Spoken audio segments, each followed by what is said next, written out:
কেকেআরের সামনে দাঁড়াতে পারবে না হায়দ্রাবাদ, এই তথ্য খুশি করবে ফ্যানেদের। লিগ পর্ব শেষ, এবার ট্রফির দিকে আরও একটু এগিয়ে যাওয়া, ব্যর্থ হলে দূরত্ব বেড়ে যাওয়ার সম্ভাবনা। এখানে ঘুরে দাঁড়ানোর সুযোগ কম, প্রত্যেকটা ধাপ খুবই কঠিন।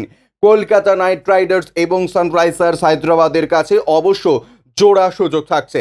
ইন্ডিয়ান প্রিমিয়ার লিগের প্রথম কোয়ালিফায়ার আজ মুখোমুখি কলকাতা নাইট রাইডার্স ও সানরাইজার্স হায়দ্রাবাদ।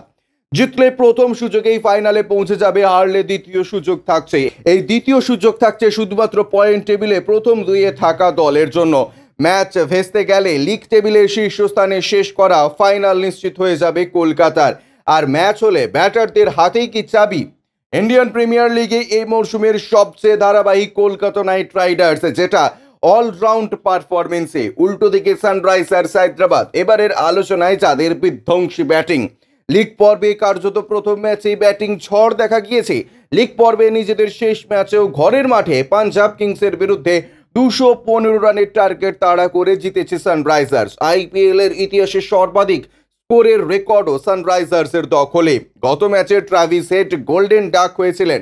বাকি সব ম্যাচে প্রতিপক্ষের আতঙ্ক হয়ে দাঁড়িয়েছে সানরাইজার্সের ওপেনিং। তরুণ ওপেনার অভিষেক শর্মার বিধ্বংসী ফর্মে 3 নম্বর নিয়ে একটু সমস্যায় ছিল সানরাইজার্স। গত ম্যাচে রাহুল ত্রিপাঠী সেই মিসিং লিঙ্কটা জোড়া লাগিয়ে দিয়েছেন। তেমনি মিডিল ও লোয়ার অর্ডারে হেনরিক ক্লাসেন, নীতিশ রেড্ডির কথা ভুললে চলবে না।